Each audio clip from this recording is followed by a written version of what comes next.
എല്ലാവർക്കും നമസ്കാരം. മൈലോമയുടെ ആദ്യത്തെ ചികിത്സയൊക്കെ കഴിഞ്ഞു നിൽക്കുമ്പോൾ മുന്നോട്ട് എങ്ങനെയാണ് എന്നതിനെക്കുറിച്ച് ഒരുപാട് സംശയങ്ങൾ മനസ്സിലുണ്ടാകാമല്ലേ? അപ്പോൾ ആ ഒരു യാത്രയെ കൂടുതൽ ആത്മവിശ്വാസത്തോടെ നേരിടാൻ സഹായിക്കുന്ന ചില കാര്യങ്ങളാണ് നമ്മൾ ഇന്ന് സംസാരിക്കാൻ പോകുന്നത്. നമുക്ക് നേരെ വിഷയത്തിലേക്ക് കടക്കാം. അതെ, ഇത് 100% ശരിയാണ്. മൾട്ടിപ്പിൾ മൈലോമയുമായി ജീവിക്കുക എന്നു പറയുന്നത് അത്ര എളുപ്പമുള്ള കാര്യമല്ലെന്ന് ഞങ്ങൾക്കറിയാം. ശാരീരികമായും മാനസികമായും ഒരുപാട് വെല്ലുവിളികളുണ്ടാകാം. അതുകൊണ്ട് തന്നെയാണ് നിങ്ങൾക്ക് ശരിയായ അറിവും പിന്തുണയും നൽകാനായി നമ്മൾ ഈ കാര്യങ്ങൾ സംസാരിക്കുന്നത്. നിങ്ങളുടെ ആദ്യഘട്ട ചികിത്സ കഴിഞ്ഞു എന്നത് ഒരു വലിയ കാര്യമാണ് കേട്ടോ. അതിന് ഒരു വലിയ അഭിനന്ദനം.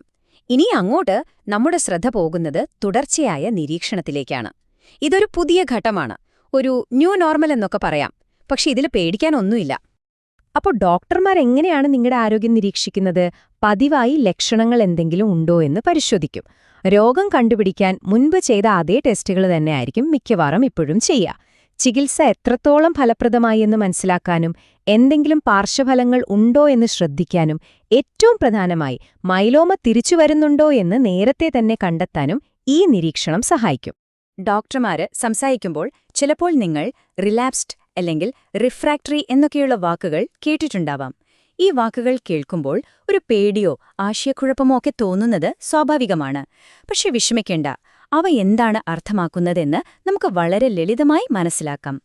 രോഗികൾ സാധാരണയായി ചോദിക്കുന്ന ഒരു പ്രധാനപ്പെട്ട ചോദ്യമാണിത്. ഈ രണ്ട് വാക്കുകളും രോഗം തിരിച്ചുവരുന്നതിനെക്കുറിച്ച് പറയുമ്പോഴാണ് ഉപയോഗിക്കുന്നതെങ്കിലും അവ തമ്മിൽ കൃത്യമായ ചില വ്യത്യാസങ്ങളുണ്ട്. എന്താണ് ആ വ്യത്യാസമെന്ന് നമുക്കടുത്ത സ്ലൈഡിൽ നോക്കാം. കണ്ടോ, ഇതിലെ പ്രധാന വ്യത്യാസം സമയത്തിലും ചികിത്സയോടുള്ള പ്രതികരണത്തിലുമാണ്. റിലാപ്സ്ഡ് എന്ന് പറഞ്ഞാൽ ചികിത്സ നിർത്തി കുറച്ചു കാലത്തേക്ക് അസുഖം നിയന്ത്രണത്തിലായിരുന്നു, അതിനുശേഷം വീണ്ടും തിരിച്ചുവരുന്നതിനെയാണ് അങ്ങനെ പറയുന്നത്. എന്നാൽ റിഫ്രാക്ടറി എന്ന് പറഞ്ഞാൽ ചികിത്സ നടന്നുകൊണ്ടിരിക്കുമ്പോൾ തന്നെ രോഗം അതിനോട് പ്രതികരിക്കുന്നില്ല, അല്ലെങ്കിൽ ചികിത്സ കഴിഞ്ഞ് പെട്ടെന്ന് തന്നെ ഏകദേശം 60 ദിവസത്തിനുള്ളിൽ രോഗം കൂടുന്നു. ഈ വ്യത്യാസം മനസ്സിലാക്കുന്നത് അടുത്ത ഘട്ട ചികിത്സ തീരുമാനിക്കുന്നതിൽ വളരെ പ്രധാനമാണ്. ശരി, ഇനി നമുക്ക് വളരെ പ്രധാനപ്പെട്ട ഒരു കാര്യത്തിലേക്ക് വരാം. നമ്മുടെ ശരീരത്തിലുണ്ടാകുന്ന മാറ്റങ്ങൾ എങ്ങനെ തിരിച്ചറിയാം? അങ്ങനെ എന്തെങ്കിലും കണ്ടാൽ എന്തു ചെയ്യണം എന്നതിനെക്കുറിച്ച് അറിഞ്ഞിരിക്കുന്നത് തന്നെയാണ് ഏറ്റവും വലിയ ശക്തി, അല്ലേ? നമ്മൾ ഇന്ന് സംസാരിക്കുന്നതിൽ വെച്ച് ഏറ്റവും പ്രധാനപ്പെട്ട ഉപദേശം ഒരുപക്ഷെ ഇതായിരിക്കും. നിങ്ങളുടെ ശരീരത്തിൽ അസാധാരണമായി എന്തെങ്കിലും ശ്രദ്ധയിൽപ്പെട്ടാൽ അത് ചെറുതാണെന്ന് കരുതി ഒരിക്കലും അവഗണിക്കരുത്. ഉടൻ തന്നെ നിങ്ങളുടെ ഡോക്ടറെയോ ക്ലിനിക്കിനെയോ വിളിച്ച് സംസാരിക്കുക. അപ്പോ എന്തൊക്കെ കാര്യങ്ങളാണ് ശ്രദ്ധിക്കേണ്ടത്? ഉദാഹരണത്തിന്, പെട്ടെന്നുണ്ടാകുന്ന കഠിനമായ വേദന, അല്ലെങ്കിൽ ശരീരത്തിലെവിടെയെങ്കിലും നീര് വരുന്നത്, പനി, അതുമല്ലെങ്കിൽ നിങ്ങൾക്ക് അസാധാരണമായി തോന്നുന്ന എന്തും. ഈ കാണുന്നവ ചില ഉദാഹരണങ്ങൾ മാത്രമാണ്. പുതിയതോ പെട്ടെന്നുള്ളതോ ആയ ഏതൊരു മാറ്റവും ഡോക്ടറെ അറിയിക്കണം. ഒരു ഫോൺ കോൾ മതിയാകും നിങ്ങളുടെ സംശയങ്ങൾ മാറ്റാനും ആവശ്യമെങ്കിൽ വേണ്ടത് ചെയ്യാൻ. അഥവാ രോഗം വീണ്ടും വന്നാൽ എന്തു ചെയ്യും? ഭാഗ്യവശാൽ ഇന്ന് ഒരുപാട് ചികിത്സാരീതികൾ ലഭ്യമാണ്. അതുകൊണ്ട് മുന്നോട്ടുള്ള യാത്ര എങ്ങനെ നമുക്ക് പ്ലാൻ ചെയ്യാം, എന്തൊക്കെയാണ് ചികിത്സാ വഴികൾ എന്നതിനെക്കുറിച്ച് സംസാരിക്കാം. ഇത് പ്രതീക്ഷയുടെയും പുതിയ സാധ്യതകളുടെയും ഒരു ഘട്ടമാണ്.